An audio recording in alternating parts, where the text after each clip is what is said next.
Sir को स्वागत है। और मैं आज बिहार खाद्य आयोग में हमारे चेयरमैन हमारे सामने श्री विद्यानंद विकल जी हैं। बहुत ही मैंने 1-1.5 घंटा से बात कर रहे हैं, बहुत ही गरीबों के बारे में और जानकारियाँ मिली। और सही में मैंने आज आयोग में बैठ के एक चीज़ ज़रूर जाना है कि कर्तव्यनिष्ठ हमारे विकल सर हैं। और मैं बनावटी नहीं बोलना पसंद करती हूँ, क्योंकि मैं ही सच ही मेरा भोजन है। और आयोग में होना चाहिए ऐसे पदाधिकारी जो गरीबों का सही में सीधे धरातल पर उनकी ईमानदारी पूर्वक उनकी जो हक है उनको दे। हाँ सर, बताएं कि बिहार राज्य खाद्य आयोग का गठन कब हुआ था सर, और किस मद में हुआ था सर? इस पे सर 2 शब्द बोले। देखिए, बिहार राज्य खाद्य आयोग का गठन 2014 में जी सर 24 फरवरी को हुआ था। और जी जो हमारे पहला अध्यक्ष थे 25 फरवरी को जी उसने योगदान किया था। जी सर। और इसका मुख्य उद्देश्य है भारत सरकार के जो खाद्य सुरक्षा अधिनियम 2013 है जी सर, उसके तहत जी सर, जो बिहार में और देश भर में जो पीडीएस सिस्टम है, जी सर, उस पीडीएस सिस्टम में जो अनुदान पर सरकार खाद्यान्न देती है जी सर, जी सर, वो अंत्योदय परिवार को, पीएचएच परिवार को जी 2 रुपया किलो चावल, गेहूं और 3 रुपया किलो जो है चावल, जी सर, ये उपलब्ध कराना है। जी सर, तो एक तो यह काम है। इसके लिए एक प्रणाली है, पीडीएस सिस्टम है, डीलर हैं, 55,000 बिहार में डीलर हैं। जी सर, और बिहार में 1,64,00,000 कार्ड होल्डर हैं। जी सर, और साथ ही साथ इससे कार्ड होल्डर के साथ जुड़े हुए जो परिवार है, यूनिट है, उसकी संख्या 8,56,00,000 है। जी सर।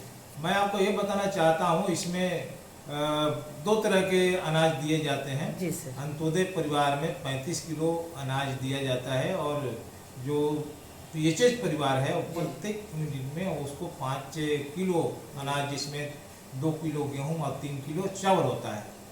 तो इसको कैसे पहुंचा दिया जाए, जी इसका लेकिन सर इसका निरीक्षण करने का काम, इस पे रिपोर्ट तैयार करने का, इसका अध्ययन करने का काम आयोग का है। नंबर 2, मैं आपको बताना चाहता हूं कि पूरे देश भर में, बिहार में भी मिड डे मील चल रहा है। जी तो मिड डे मील में भी पोषाहार दिया जाता है। जी क्लास 1 से लेकर के वर्ग 8 तक के बच्चों को सरकार ने फ्री में, मुफ्त में वहाँ पर न सिर्फ कागज कलम और पोशाक बल्कि पोषाहार भी देती है, ताकि शिक्षा, गुणवत्तापूर्ण शिक्षा की तरफ लोग बढ़े।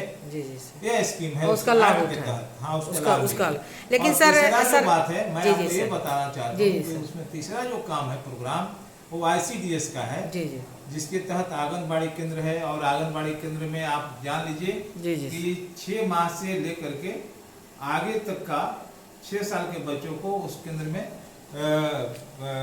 विटामिन से लेकर के पोषाहार दिया जाता है। जी सर। लेकिन और सर एक बात और मैं बताना चाहता हूँ कि सरकार ने गर्भवती महिलाओं को, माने जो पोषण के जो मामला है, जो पेट में बच्चे पल रहे हैं महिलाओं के साथ गर्भ में, उनके लिए भी मातृवंदन योजना चलाई है, और उसका भी लाभ मिलता है। तो ये सारे चीजों को देखने का जो काम है, मॉनिटरिंग का काम जो है, अध्ययन करने का काम, और सरकार को प्रपोजल देने का काम आयोग का है। तो इस काम को करने के लिए ये आयोग गठित है। इस आयोग में 2 महिला, इसके बाद में दलित, आदिवासी, पिछड़ा वर्ग, अल्पसंख्यक, ये इस वर्गों से सदस्य होते हैं। जी सर। आज की डेट में हमारे आयोग में पूरा फुल फ्लेज आयोग गठित है। उसमें सारे सदस्य सचिव मिला करके सारे सामाजिक समीकरणों का जो एक्ट है उसके अनुसार से यहाँ पर फुल फ्लेज है। एक मेंबर हमारे पिछले 2 तारीख को एज के हिसाब से वो सेवानिवृत्त हुए हैं, यानी एक पद खाली है। मैं आपको बताना चाह रहा हूँ कि ये काम है, इसी उद्देश्य ले।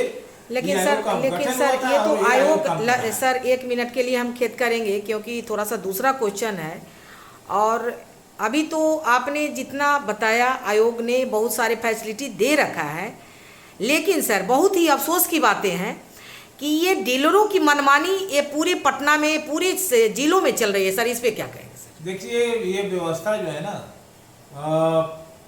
लंबे समय से ये बातें चल रही है, काम चल रहा है। बातें नहीं चल रही सर, ऐसे मैं आपको बता रहा हूँ कि सर, डीलरों को यहाँ तक मनमानी है जी सर, तो इसमें उस पर- नकेल कसने की बातें उस तो पर सर आयोग करेगी। मैं बता रहा हूँ कि उसके बहुत सारा सरकार के स्तर पर, आयोग के स्तर पर कार्रवाई हुई है और नियंत्रण हुआ है। जी जी खास करके जो पोस्ट मशीन, ई पोस्ट जब लागू हुआ है, जी जी सर, ये लागू हुआ अगस्त 2019 से, जी जी सर, तब से जो इसके अंदर में जो फर्जीवाड़ा था उस जी, पर जी। रोक लगा है और वही आदमी को राशन मिलेगा जिसको टीपा लगेगा। जी सर, तो ये काम बखूबी यहाँ चल रहा है जी जी सर, और उसका एक अच्छा रिजल्ट है। अब ये कोई नहीं कह सकता है कि अमुक महीने का राशन डीलर बेच दिया। सर इसमें इसलिए कि तब तक बेट टीपा का भी नहीं कमी लगेगा। होती है। अनाज में जो डीलर जो देते हैं उसमें उनको मिलना चाहिए था अनाज, यानी 5 किलो, उसके जगह पर 4 किलो मिलता है। मिलना चाहिए 25 किलो, तो उसके जगह पर 15 किलो मिलता है। उसके हमेशा डीलर के यहाँ सर तमाम परेशानियां हम लोग बराबर देखते हैं सर। कहिएगा तो मैं सूचना आपको दूंगी सर, उसके बाद कार्रवाई करेंगे सर। एक बात मैं कहना चाह रहा हूँ कि जो अखबार वाले लोग हैं, मीडिया के लोग हैं, जी, इस जी, बात सर। को रखते हैं, कहीं कहीं ये शिकायत पब्लिक भी रखती है। जी जी सर, लेकिन मैं ये दावे के साथ कह आप सकता ऐसे हूँ- पदाधिकारी आपके पास सर ये बात पहुंच नहीं पाती है, क्योंकि जो आपके निचले पदाधिकारी है उसको वो कागज पे बंद कर देते हैं और एप्लीकेशन एक कचरा की बस्ती में बॉक्स में डाल नहीं, देते हैं ऐसी सर। बात नहीं है। मैं जब से आया हूँ यहाँ जी, पर, सर। यहाँ पर आवेदनों की तांता लगी हुई है। जी, जी, और सर, मैं जी, सर। प्रत्येक आवेदन पर संबंधित अधिकारियों से डायरेक्ट बात करता जी हूँ। जी सर, जी सर, हमारा ये लक्ष्य है कि जो मानक है, जी सर, मानक के हिसाब से जो अनाज है जो लाभुकों तक पहुंचेगा। कोई एक लाभुक भी यदि यस शिकायत दर्ज कराया जी, जी। तो संबंधित डीलर, संबंधित अधिकारी जी जी सर, और उसके लिए जिम्मेवार मैं मानता हूँ निचले स्तर पर एमओ, ये ऊपर में एसडीओ, जी जी सर, जी सर, एडीएसओ, जी जी सर, बहुत और उसमें आगे जाएगा तो डीएसओ। जी जी जी तो हम अगर करें कि अगर कहीं भी एक आदमी अगर बोल देता है कि हमको अनाज नहीं मिला है, जी, किलो जी, कम जी, दिया, जी जी सर, और उस यस, तो हम उसको न्यायालय में रखते हैं यहाँ जी। पर। और आपको मैं बताना चाहता हूँ कि आयोग के तहत, उस नियमावली के तहत न्यायालय भी गठित है और सुनवाई हो रहा है। पहला केस हमने यहाँ पर जो है जहानाबाद के एसडीओ के खिलाफ हमने लिया संज्ञान में, और हमारे न्यायालय में उन्होंने आकर के हाजिर हुआ और प्रत्येक दिन न्यायालय में ओपन रहा। तो ओपनिंग डेट में प्रत्येक दिन मैं सुनवाई करता हूँ, रोस्टर के हिसाब से हमारे मेंबर सुनवाई करते हैं। आपको ये बताना चाहता हूँ कि इस आयोग को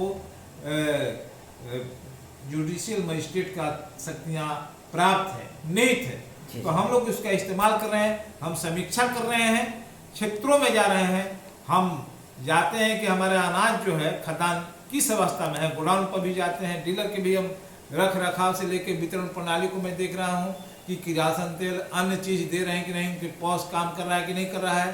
पब्लिक का शिकायत भी हम सुनते हैं और शिकायतों को निपटारा करने के लिए हिदायत भी करते हैं। इसलिए आज के डेट में कोई ये नहीं कह सकता कि अनाज पूरा बेच दिया, जी जी सर, जी कम सर, देने की बात है, लेकिन अनाज दिए बिना पूरा मार्केट में बेच दे, इसकी संभावना अब नहीं है, क्योंकि ई पोस्ट लगा है और उसकी मॉनिटरिंग हो रही, विभाग से हो रही है, आयोग भी कर रहा है। बहुत बहुत धन्यवाद सर। और ये चैनल को आप लोग सब्सक्राइब जरूर करेंगे। हमारे सीधे चेयरमैन जी जनता को अवेयर किए हैं, उसके लिए मैं तहे दिल से हम अपने माननीय सर को धन्यवाद देते हैं। रीता सिंह की रिपोर्ट।